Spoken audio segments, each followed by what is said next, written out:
जिस प्रकार वो तीनों प्राणी का हुआ उस प्रकार दुर्दशा हो जाएगा। सदगुरु कबीर कहते हैं निज दर्पण माने अपना दर्पण में तुम जिस दिन झांक के देख लिया तुम्हारा बेड़ा पार हो गया। बोलिए सदगुरुदेव की। आज हम लोग वही करते हैं, हम अपने आप को नहीं पहचान पाते हैं कि मैं कौन हूं। मैं दूसरा को जाता हूं कहने के लिए, हम खुद अपने आप को हम पहचान नहीं करते हैं कि मैं कौन हूं। कबीर साहब कहते हैं कि जिस दिन तुम अपने आप को पहचान लिया तुम्हारा बेड़ा पार हो जाएगा। इसलिए प्रेमी सज्जनों, सदगुरु कबीर कहते हैं कि वह त्रिकुटिया स्थान पर जाने के लिए तुमको बहुत बड़ा मशक्कत करना पड़ेगा। जो सदगुरु कबीर कहते हैं कि अगर वहां तक पहुंचना चाहते हो तो सबसे पहले क्या करना पड़ेगा कि प्रथम कमल तुम आसन साधो। अगर आप ध्यान में बैठते हैं आपका आसन नहीं सधेगा, कदापि ध्यान नहीं बनेगा। मैं हाल फिलहाल की बात कर रहा हूं, यही कटिहार में जहां से मैं प्रोग्राम करके आया हूं। अब परसों चौथा ने भी कहा इनका सामने में स्तुति विनती क कहता 10 मिनट ध्यान करी। इनका कहली हो ई कोन अखनी ध्यान होते हो, इनका कहली ई कोन ध्यान भेली अखनी।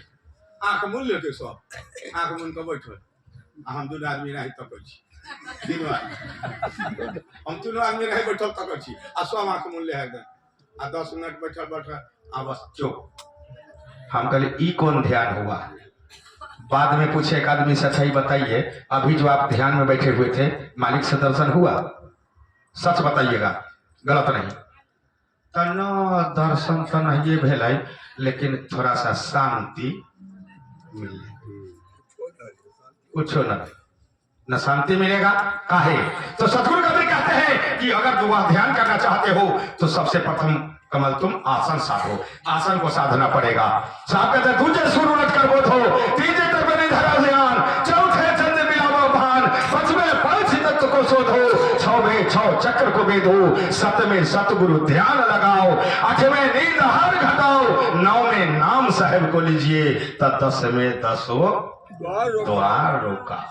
आपका ये 9 इंद्रियां जो खुला हुआ है ध्यान में अगर बैठिएगा और उन्हें जो ठोको ठोको चाहे कोई भी चीज बोलेगा, अगर आपके श्रवण द्वार में चल गया तो आपका ध्यान नहीं बनेगा। और इसलिए हमारे महर्षि मही साहब कहे थे कि ब्रह्म मुहूर्त में करो ना।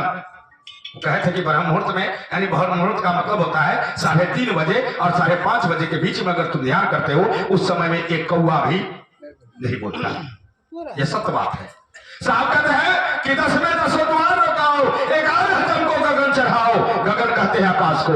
इसी शरीर में 4 गो आकाश है, घटा आकाश, मटा आकाश, निंदा आकाश, महदाकाश। विश्ववत हो द्वादश से ऊपर देखा हो जहां चोरों न जाए, साहेब कबीर ऐसे सतगुरु देखी काल दे रहा है। जब तक इतना मशक्कत नहीं करेंगे तब तक वहां तक नहीं पहुंच पाइएगा, और नहीं पहुंच पाइएगा तब तक में आपका अंदर का मैल भी नहीं छूटेगा। चाहे जितना भी आप जतन कर लीजिए लेकिन वो छूटने वाला नहीं है।